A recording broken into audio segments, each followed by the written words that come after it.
Buongiorno cari amici, ben ritrovati in questo spazio in mia compagnia.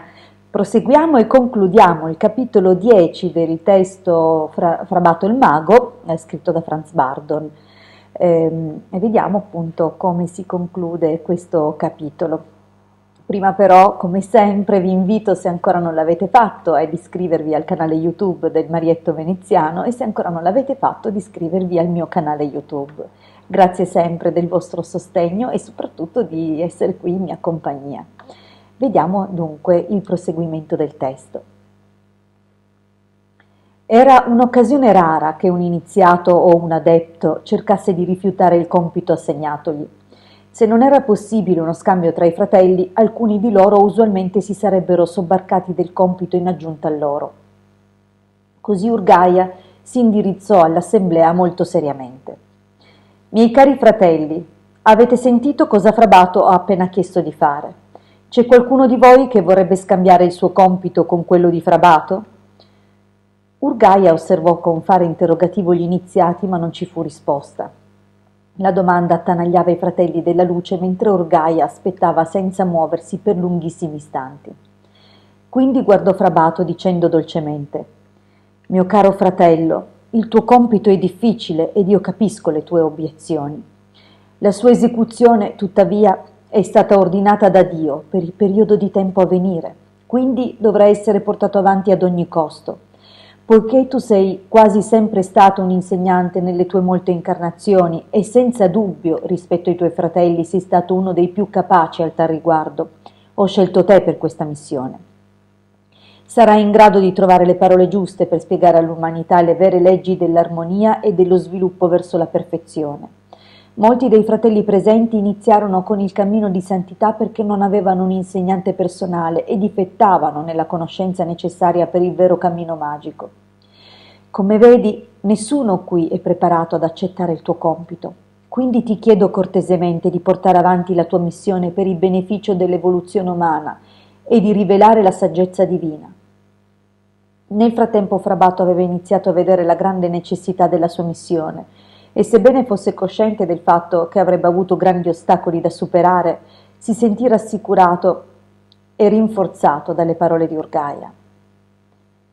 Onorabile maestro, replicò inchinandosi, cercherò di eseguire questo compito meglio che potrò. Dopo queste parole, un sospiro di sollievo sembrò passare attraverso l'assemblea perché nessuno avrebbe voluto caricarsi di quest'onere supplementare. Frabato voleva tornare al suo posto, ma Urgaia gli fece cenno di restare con lui. Dopo qualche momento il viso di Urgaia si trasfigurò.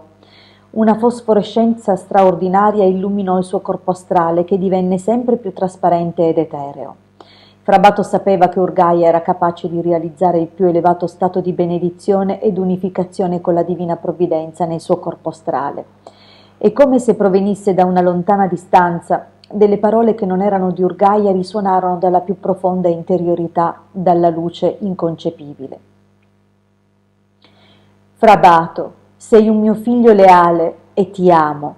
Sono compiaciuto che tu abbia accettato questo incarico di pubblicare la vera iniziazione magica, sebbene tu sia anche incatenato ad un karma difficile. Sai bene che coloro il cui sviluppo è unilaterale saranno capaci solo di realizzare una parte del mio essere entro loro stessi. È mia volontà che a tutti sia data l'opportunità di procedere lungo il cammino di perfezione. Deve essere possibile a tutti di capire il mio essere e di ottenere la conoscenza di come, con le leggi universali, ho creato il mondo. Ogni essere umano deve continuare ad essere reincarnato qui sulla terra finché non ha raggiunto il completo equilibrio magico entro di sé. Appena furono dette queste parole, molti dei fratelli ricordarono il loro passato e di come essi avessero dapprima percorso il cammino indiretto della santità, sviluppandosi così in modo unilaterale ed essendo obbligati attraverso incarnazioni successive a formare ciò che gli mancava. Solo coloro che erano stati guidati da un mago erano stati capaci di prendere la via diretta della perfezione. La voce di Dio continuò a parlare attraverso Urgaia. Per soddisfare al tuo compito non è consigliabile che tu esegua miracoli in pubblico. Da ora in poi non dovrai più dimostrare le tue abilità magiche per convincere la gente dell'esistenza dei poteri e delle leggi divine. Quando ritornerai al tuo corpo devi cambiare strategia e senza dubbio riuscirai. Apprezzo molto il tuo lavoro. Rendendo pubbliche le mie leggi non mi disonori, piuttosto mostrerai all'umanità il vero cammino verso di me. Ogni essere umano dovrebbe avere l'opportunità di iniziare la strada verso l'iniziazione alla vera, genuina perfezione, iniziando da ovunque il fatto l'ha posto. Per il resto della tua vita presente non dovrai comportarti in nessun modo come un iniziato e devi usare ogni mezzo per travestirti quando necessario in modo che nessuno sappia. Acquista tutta la conoscenza medica necessaria in modo che non ci sia differenza tra te ed un medico professionista. Guarire nel mondo attirerà solo l'attenzione e ti procurerà dei nemici non necessari. Puoi tuttavia fare uso delle leggi della quinta colonna, la quinta pagina del libro della saggezza, l'alchimia, per guarire la gente. Sei cosciente del fatto che più è grande la missione, maggiore sarà la resistenza delle potenze negative.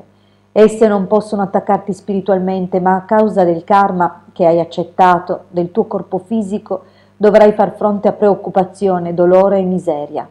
Molti nemici ti perseguiteranno, molte malattie ti affliggeranno e la tua vita sarà spesso in pericolo. Il destino a cui è soggetto il tuo corpo terrestre lavorerà contro di te perché le entità negative sanno che tu sei un fratello della luce e ti attaccheranno ovunque ci sia l'opportunità di farlo.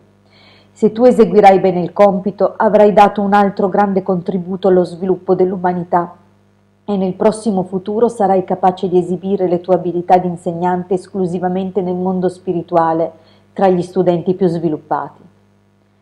Mentre il suono di queste ultime parole svaniva, la figura di Urgaia riassunse la sua apparenza originale. Frabato sapeva che la divina provvidenza si era manifestata e gli aveva parlato tramite Urgaia. Era pieno di un'intensa gioia e pieno di confidenza ed energia per la sua prossima missione. Ringraziò la divina provvidenza con una silente preghiera di venerazione, promettendo solennemente di eseguire il suo compito lealmente, indipendentemente dagli ostacoli che si sarebbero presentati. Urgaia guardò Frabato con sincerità e, con un gesto di benedizione, gli chiese di prendere il suo posto tra i fratelli. Poi Urgaia si alzò e con le mani benedì l'assemblea di iniziati dicendo: «Siate benedetti nel nome della divina provvidenza per la vostra volontaria assistenza nel grande lavoro di sviluppo umano e cosmico. Sono grato che voi tutti abbiate provato di essere veri figli di Dio. Vi ringrazio e dichiaro chiusa l'assemblea». Poco dopo i fratelli della luce lasciarono il tempio ed Urgaia, che lo aveva creato con il potere dell'immaginazione, dissolse il suo lavoro e si ritirò in regioni impenetrabili ed inaccessibili. Bene, cari amici, per questa sera anche questa lettura si è conclusa. Abbiamo concluso infatti il capitolo numero 10 di questo testo. Vi invito comunque a tornare a seguire il seguito, appunto, ad ascoltare come prosegue questo avvincente testo e ad iscrivervi come sempre al mio canale qui su YouTube e al canale del Marietto Veneziano. Vi ringraziamo sempre per la vostra partecipazione e la vostra attenzione. A presto, sempre qui con me e in questo spazio in mia compagnia. Grazie a tutti, buona serata.